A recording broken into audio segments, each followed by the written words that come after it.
Hello friends, എല്ലാവർക്കും നമസ്കാരം. നിങ്ങളേവരും കാത്തിരിക്കുന്ന ഗൗതമിന്റെയും നന്ദിയുടെയും ഇന്നത്തെ വിശേഷത്തിലേക്ക് എല്ലാ കൂട്ടുകാർക്കും സ്വാഗതം. എല്ലാവർക്കും നല്ലൊരു ദിവസം ആശംസിച്ചുകൊണ്ട് തന്നെ നമുക്ക് ഇന്നത്തെ വിശേഷത്തിലേക്ക് കിടക്കാം അല്ലെ. തുടങ്ങുമ്പോൾ തന്നെ നമ്മുടെ ഗൗതമിനെയാണ് കാണിക്കുന്നത്. അങ്ങനെ ഗൗതം പോകാൻ തുടങ്ങിയപ്പോഴത്തേക്കും നമ്മുടെ നന്ദയുടെ വിഷമമൊക്കെ കണ്ടിട്ട് ഗൗതം ഒന്നുകൂടി ഒന്ന് തിരിഞ്ഞു നോക്കിട്ടോ. അപ്പോഴേക്കും നമ്മുടെ നന്ദ എന്താ ചെയ്തത്? നന്ദ ഓടി വന്നു ഗൗതമിനെ അങ്ങ് കെട്ടിപ്പിടിച്ചു. എന്നിട്ട് പറഞ്ഞു, തന്നെ പോകാൻ ഞാൻ സമ്മതിക്കില്ല, ഞാനും കൂടെ വരാം, പ്ലീസ് ഞാനും വന്നോട്ടെ എന്ന് ചോദിച്ചപ്പോൾ ഈ അവസ്ഥയിൽ തന്നെ എങ്ങനെ ഞാൻ കൊണ്ടുപോകാനാ?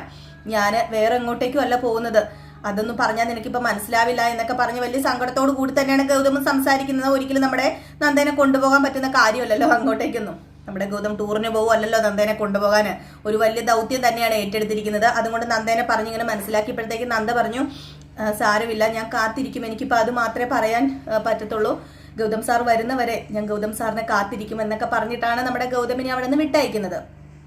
പിന്നെ കാണിക്കുന്നത് ആ ഒരു യുദ്ധഭൂമി തന്നെയാണ്. നമ്മുടെ ആദിത്യനും കൂട്ടാളികളും ഒക്കെ കൂടി ആ ഒരു വലിയ റിസ്ക് ഏറ്റെടുക്കുകയാണ്. ബോംബിടാനാണ് തീരുമാനിച്ചിരിക്കുന്നത്. അപ്പം ബോംബിടാനുള്ള സ്ഥലവും ആ രേഖകളും ഒക്കെ ഇങ്ങനെ കാണിച്ചു കൊടുക്കുകയാണ് ആദിത്യൻ. അപ്പൊ ഇതേ സമയം നമ്മുടെ അഖിലേനെ കാണിക്കുന്നുണ്ട് കേട്ടോ. അപ്പൊ അഖില വന്ന് ചോദിക്കുന്നത് എന്താ പ്രശ്നം, എന്താ പറ്റിയെന്ന് ചോദിക്കുമ്പം വേറൊന്നുമല്ല, കുറച്ച് നീക്കങ്ങളൊക്കെ പോലീസുകാരുടെ കാര്യത്തിൽ നടക്കുന്നുണ്ട്, അതുകൊണ്ട് തന്നെ ഞങ്ങൾ കുറച്ച് സൂക്ഷിച്ചു വേണം നീങ്ങാൻ, വന്ന ദൗത്യം പെട്ടെന്ന് തന്നെ പൂർത്തിയാക്കണം, നീ ഭയക്കാൻ പാടില്ല. പഴയ നീ ആണെങ്കിൽ ഭയക്കില്ലെന്ന് എനിക്കറിയാം, പക്ഷെ പുതിയ നീ ആയതുകൊണ്ട് തന്നെ ഭയക്കുമെന്ന് എനിക്ക് പേടിയുണ്ട്. ഈ ഒരു അവസ്ഥയിൽ ഭയം പാടില്ല. പിന്നെ നിന്റെ മനസ്സ് എങ്ങനെയാണെന്ന് എനിക്കറിയില്ല, നിന്റെ അവസ്ഥ അങ്ങനെയാണല്ലോ, പക്ഷെ എനിക്ക് ഒന്നേ പറയാനുള്ളൂ, നമ്മൾ ഇറങ്ങി തിരിച്ചിരിക്കുന്നത് എന്തിനാണെന്നറിയാലോ, ആ ദൗത്യം നമുക്ക് ചെയ്യണം എന്ന് പറഞ്ഞപ്പോഴത്തേക്കും അല്ല ഇത്രയൊക്കെ വിശദീകരിച്ച് പറയാൻ മാത്രം എന്താ സംഭവിച്ചത്? അത് പിന്നെ ഈ കാടൻകൊല്ലിയിൽ പോലീസിന്റെ കുറച്ച് ആൾക്കാരൊക്കെ എത്തിയിട്ടുണ്ട്. നമ്മുടെ ഈ ഒരു സങ്കേതം കണ്ടുപിടിച്ചോ ഇല്ലയോ എന്നൊന്നും നമുക്കറിയില്ല, പക്ഷെ കുറച്ച് റിസ്ക് ആണ് കാര്യങ്ങളൊക്കെ എന്നിങ്ങനെ പറഞ്ഞ് നമ്മുടെ അഖിലേനെ പറഞ്ഞ് മനസ്സിലാക്കുന്നു. അഖിലയ്ക്ക് ഇത് കേൾക്കുമ്പോൾ വലിയ പേടിയാവുകയാണ്. കാരണം ഒരു അമ്മയാകാൻ പോകുന്ന അഖിലയ്ക്ക് ആ ഒരു പ്രതീക്ഷയും ഒത്തിരി എന്താ പറയാ സ്വപ്നങ്ങളൊക്കെ ഉണ്ട്. അപ്പൊ അതുകൊണ്ട് തന്നെ തന്റെ കുഞ്ഞിന്റെ അച്ഛൻ എന്തെങ്കിലും സംഭവിക്കുക എന്നൊരു പേടിയുണ്ടല്ലോ അഖിലയ്ക്ക്. ആ ഒരു പേടിയാണ് അഖിലയുടെ മുഖത്ത് നമ്മുടെ ആദിത്യനും കാണാൻ സാധിക്കുന്നത്. അപ്പൊ അഖില പറഞ്ഞു, വേണ്ട, തന്നെ പോകുന്ന ഞാനും വരാം, എന്തിനാണെങ്കിലും ഞാൻ വരാന്ന് പറയുമ്പോൾ, ഹേയ് വേണ്ട, ഈ അവസ്ഥയിൽ നീ വരണ്ട, ചിലപ്പോൾ എനിക്ക് ഉൾക്കാട്ടിലേക്കൊക്കെ പോകേണ്ടി വരും, അപ്പൊ അതുകൊണ്ട് തന്നെ എങ്ങനെയാവുന്നൊന്നും അറിയില്ല, രാവും പകലും നോക്കാതെ ചിലപ്പോൾ എന്തെങ്കിലുമൊക്കെ ചെയ്യേണ്ടി വരില്ലേ, അപ്പൊ അതുകൊണ്ട് നീ വന്നു കഴിഞ്ഞിട്ടുണ്ടെങ്കിൽ ശരിയാവില്ല, നിന്നെ നോക്കണം ഞാൻ, അതുപോലെ തന്നെ ചെങ്കുത്തായ പാറകളും കുന്നുകളും ഒക്കെ ഉണ്ട്, അപ്പൊ അതുകൊണ്ട് അതൊക്കെ കയറുമ്പം നിനക്കറിയാലോ നമ്മുടെ കുഞ്ഞിനൊന്നും സംഭവിക്കാൻ പാടില്ല, നമ്മുടെ കുഞ്ഞ് ഈ ഭൂമിയിലേക്ക് പിറക്കണ്ടേ, നമ്മുടെ കുഞ്ഞിന് നമുക്ക് വേണ്ടേ, അവനെ ഒരു നല്ലൊരു നമ്മുടെ തലമുറയാക്കി മാറ്റണ്ടേ, അപ്പൊ അതുകൊണ്ട് തന്നെ നീ വരണ്ട എന്ന് പറഞ്ഞിട്ട് പറഞ്ഞു. ഇതൊക്കെ നമ്മൾ നേരത്തെ പറഞ്ഞു പ്ലാൻ ചെയ്ത കാര്യം തന്നെയല്ലേ, അതുകൊണ്ട് മോൾ ഒരു കാര്യം ചെയ്യാൻ വിഷമിക്കൊന്നും വേണ്ട, നീ ഒരു കാര്യം ചെയ്യണം, സാധാരണക്കാരിയുടെ വേഷത്തിൽ വേണം നീ ഇവിടെ നിൽക്കാന്, നീ അല്ലാതെ വേറെ ഈ ഒരു വേഷം നിൽക്കണ്ട, ഒരു പൊട്ടൊക്കെ തൊട്ട് ഒരു സാരിയൊക്കെ ഉടുത്ത് ഒരു പാവം വീട്ടമ്മേനെ പോലെ നീ നിൽക്കണം എന്ന് പറഞ്ഞു. അപ്പം പറഞ്ഞു, അല്ല ഞാൻ എങ്ങോട്ടേക്കാ പോകേണ്ടത്? അത് പിന്നെ നീ പോകേണ്ടത് ഒരു സ്ഥലത്തേക്കാണ്, ഞാൻ പറയാം. ഈ കാടിന്റെ ചുരമൊക്കെ കഴിഞ്ഞ് പോകുമ്പോഴത്തേക്കും ബസ്സുള്ള സ്ഥലമുണ്ട്, അപ്പം അവിടെ ചെന്ന് കഴിഞ്ഞാൽ ബസ് കിട്ടും, പിന്നെ കുറച്ച് ലയമൊക്കെ ഉണ്ട് അവിടെ ചെന്ന് കഴിഞ്ഞിട്ടുണ്ടെങ്കിൽ ഈ ഏലത്തോട്ടത്തിൽ പണിയുന്നവരൊക്കെ ഉണ്ട്, അപ്പൊ അവരുടെ കൂടി വേഷം മാറി നിന്നാൽ നീ പിടിക്കപ്പെട്ടില്ലല്ലോ. അല്ല അപ്പം നിങ്ങൾ എങ്ങനെയാ വരുന്നത്, നിങ്ങളെ എങ്ങനെ കാണാനായിട്ട് സാധിക്കുന്നത്? അത് പിന്നെ അതിനെക്കുറിച്ച് നമുക്ക് പിന്നെ തീരുമാനിക്കാം. ഞാൻ വരും, നീ കാത്തിരിക്കണം, ഞാൻ വരും, ഉറപ്പായിട്ട് ഞാൻ വരും.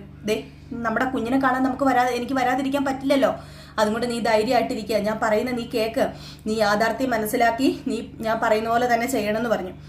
ഏതായാലും ഇതൊക്കെ കേട്ടിട്ട് നമ്മുടെ അഖില എല്ലാത്തിനും സമ്മതിക്കുകയാണ്. തൻ്റെ കുഞ്ഞിന് വേണ്ടി ആ ത്യാഗം ഏറ്റെടുക്കാൻ അഖില തയ്യാറാവുകയാണ്. അഖില ഒരു സാധാരണ വേഷം കെട്ടി അവിടെ നിന്ന് പോകാൻ വേണ്ടി തീരുമാനിക്കുക കേട്ടോ ചെയ്യുന്നത്.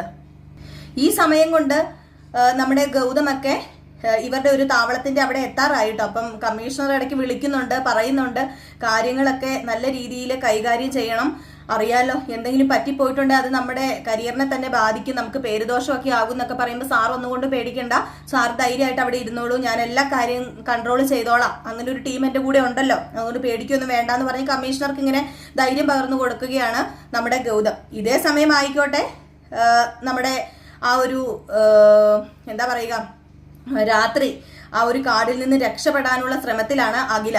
അഖിലയ്ക്ക് അവിടെ നിന്ന് എങ്ങനെയെങ്കിലും പോയേ പറ്റൂ. അപ്പം ഇതും എല്ലാം കൂടെ ആയിട്ട് ഒരുമിച്ചാണ് സീൻ കാണിക്കുന്നത് കേട്ടോ. മാറി മറിഞ്ഞ് സീനുകളൊക്കെ ഇങ്ങനെ കാട്ടിനകത്തെ കുറെ സീനുകളും ഇരുട്ടും കുറച്ച് നിലാവിന്റെ വെളിച്ചമൊക്കെ ആയിട്ടാണ് കാണിക്കുന്നത്. അപ്പൊ കുറച്ച് ഭാഗം അങ്ങനെ അങ്ങ് പോവുകയാണ്. ഇവരെ കാണിക്കുകയും പോലീസ് കയറി വരുന്നു, ഇവരുടെ താവളത്തിലേക്ക് കയറി വരുന്നു. ആ ഒരു സമയം കൊണ്ട് തന്നെ താവളത്തിൽ എത്തി പോലീസ്. അങ്ങനെ വെടിയൊക്കെ ഇങ്ങനെ പൊട്ടിക്കുകയാണ്. അങ്ങനെ വെടി പൊട്ടിക്കുമ്പം ഓരോരുത്തരുടെ ശബ്ദങ്ങൾ ഇങ്ങനെ പൊങ്ങുന്നത് ഒച്ച ഇങ്ങനെ കേൾക്കാട്ടോ. അതായത് കാറുന്നത്, അതിപ്പം പോലീസുകാരാണോ മരിക്കുന്നത് അതോ ഇനിയിപ്പം ആ ഒരു തീവ്രവാദികളാണോ മരിക്കുന്നതെന്ന് അറിയത്തില്ല. ആ ഇരുട്ടിന്റെ മറവിലാണ് ഇതെല്ലാം സംഭവിക്കുന്നത്. ഇതേ സമയം നമ്മുടെ നന്ദേനെ കാണിക്കും. അപ്പം നന്ദയ്ക്ക് മനസ്സിനൊരു ചെറിയ പേടി, എന്നിട്ട് സ്വയം ഇങ്ങനെ വിചാരിക്കുക ഈ സമയം ഇദ്ദേഹം പോകണ്ടായിരുന്നു. മനസ്സിന് വല്ലാത്തൊരു പേടി തോന്നുക.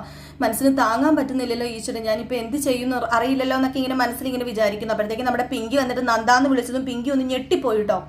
അപ്പൊ നന്ദ വന്ന് പിങ്കിനെ വിളിച്ചപ്പം ഞെട്ടിപ്പോയി നന്ദ. അപ്പൊ നന്ദ പറഞ്ഞു, ഇത് എന്തുവാ നീ ഇങ്ങനെ വന്ന് ഒച്ച വെക്കണത്? ആരാണെങ്കിലും ഒന്ന് പേടിച്ചു പോകൂലേ ഈ ഒരു സമയത്ത് വന്ന് ഒച്ച വെച്ചാല്? ഓ, നീ ഇവിടെ തനിച്ചായിരുന്നല്ലേ? ഗൗതം പോയത് ഞാൻ അറിഞ്ഞു, കാടൻകൊല്ലിയിലേക്കല്ലേ പോയത്. കഷ്ടം. അല്ല, ഇത് പറയാനാണോ നീ പനിക്കിടക്കാൻ ഇപ്പൊ എണീറ്റ് ഓടി വന്നത് എന്നിങ്ങനെ നന്ദ ചോദിച്ചു. അപ്പം പിങ്കി പറഞ്ഞു, വരാതിരിക്കാൻ പറ്റുമോ? പറ്റത്തില്ലല്ലോ.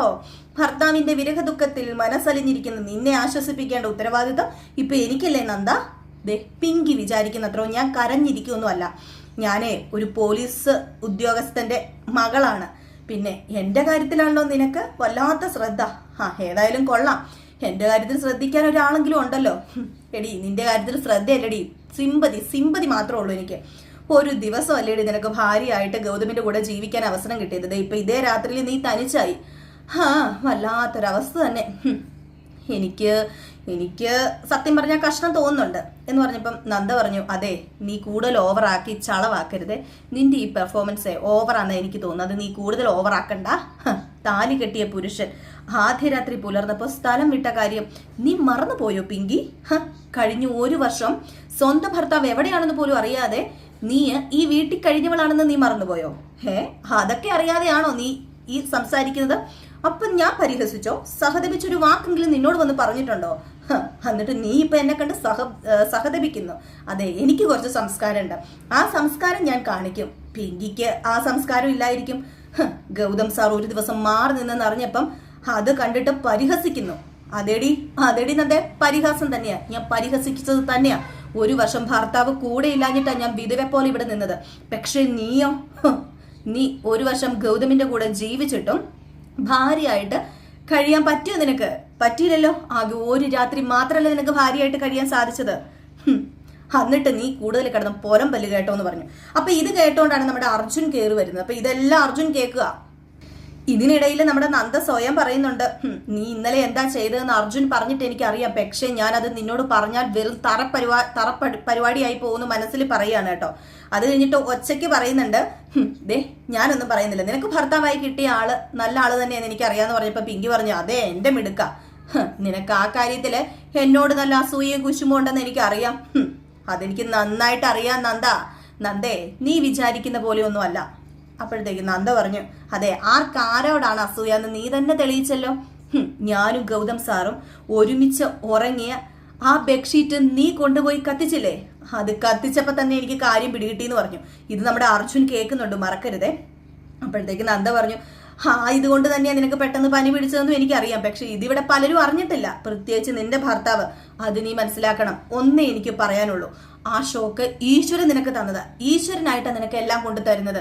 എന്നേക്കുമായിട്ട് ഗൗതം സാറിനെ മറക്കാൻ. ഇപ്പം ഗൗതം സാർ എന്റെയാ, എന്റെ മാത്രമാ. എല്ലാ രീതിയിലും ഞങ്ങൾ ഒന്നായവരാ.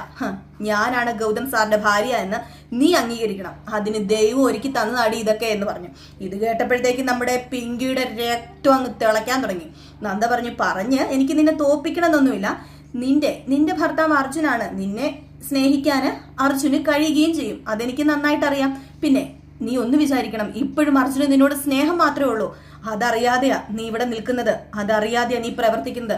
നീ അർജുനെ അംഗീകരിക്കുന്ന ദിവസമേ അർജുന് സമാധാനം കിട്ടത്തുള്ളൂ.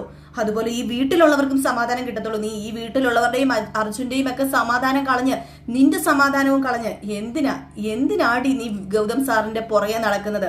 അതിന്റെ കാര്യമുണ്ടോ? അപ്പൊ നമ്മുടെ പിങ്കി പറഞ്ഞു, നിന്റെ ഉപദേശമൊന്നും എനിക്ക് ആവശ്യമില്ല. ആയിക്കോട്ടെ പിങ്കി, ഞാൻ പറഞ്ഞു എന്ന് നീ കേട്ടിട്ടില്ല എന്ന് പറഞ്ഞ് അങ്ങിരുന്നാ പോരെ? ഞാൻ ഉപദേശിച്ചല്ല, ഞാനൊരു കാര്യം പറഞ്ഞ ഒരു യാഥാർത്ഥ്യം. ഇത് നീ കേൾക്കുവോ കേൾക്കാതിരിക്കുവോ അത് നിന്റെ ഇഷ്ടമാണെന്ന് പറഞ്ഞിട്ട് നമ്മുടെ നന്ദി അങ്ങ് പോയി. പിങ്കി ഇതെല്ലാം കേട്ട് വീണ്ടും രക്തം ഇങ്ങനെ തിളച്ച് മറിഞ്ഞുകൊണ്ടേയിരിക്കുകയാണ്.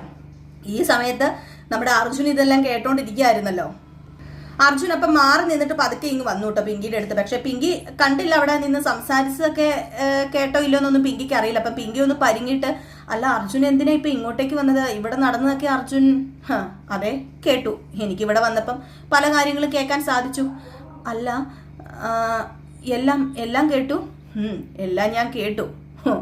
അപ്പോഴത്തേക്ക് നമ്മുടെ അർജുൻ മനസ്സിൽ വിചാരിച്ചു, എല്ലാം ഞാൻ അറിഞ്ഞാലേ ചിലപ്പം പിങ്കിക്ക് മുഖം ഉയർത്തി എന്നെ നോക്കാൻ പറ്റത്തില്ലായിരിക്കും. അതുകൊണ്ട് എല്ലാം കേട്ടു എന്ന് പറയണ്ടെന്ന് പറഞ്ഞിട്ട് പെട്ടെന്ന് മാറ്റിയിട്ട് നമ്മുടെ അർജുൻ പറഞ്ഞു, വേറൊന്നുമല്ല ഞാൻ കേട്ടത്, എന്നെ ഭർത്താവായിട്ട് അംഗീകരിക്കണമെന്നൊക്കെ പറഞ്ഞില്ലേ? ഓ ആ ഉപദേശം അത് ഞാൻ കേട്ടു. ഓ ആ ഉപദേശമോ? അത് നന്ദയുടെ കൂടപ്പിറപ്പാണല്ലോ. എല്ലാവരും ഉപദേശിക്കണം എന്നുള്ള ചിന്ത മാത്രമേ നന്ദയ്ക്കുള്ളൂ. അതെ, നന്ദയ്ക്ക് അതേ ഉള്ളൂ. അതും കൊണ്ട് അവരെ നിനക്ക് ഇഷ്ടമില്ല എന്നറിഞ്ഞിട്ടും അവര് നിനക്ക് നന്മ വരണമെന്ന് ആഗ്രഹിക്കുന്നത്. ഓ പിന്നെ അർജുൻ നന്ദഫാനാണല്ലോ, പിന്നെ പറഞ്ഞിട്ട് കാര്യമില്ലല്ലോ. ഓരോന്ന് ഞാൻ എവിടെ കിടക്കുന്നു, നന്ദ എവിടെ കിടക്കുന്നു എന്നൊക്കെ പറഞ്ഞിട്ട് പിങ്കി അങ്ങ് പോയിട്ടോ. ഏതായാലും അർജുൻ എല്ലാം കേട്ട ഒരു ഇത് അർജുൻ കൊടുത്തിട്ടില്ല കേട്ടോ. ഏതായാലും ആ ഒരു ഭാഗമൊക്കെ കാണിച്ചാണ് ഇന്നത്തെ വിശേഷം അവസാനിക്കുന്നത്. അപ്പൊ എല്ലാവരും കാത്തിരിക്കുക അടുത്ത വിശേഷത്തിനായിട്ട്. അടുത്ത വിശേഷമായി പെട്ടെന്ന് കാണാം. അതുവരെ എല്ലാവർക്കും ടാറ്റാ, ബൈ ബൈ.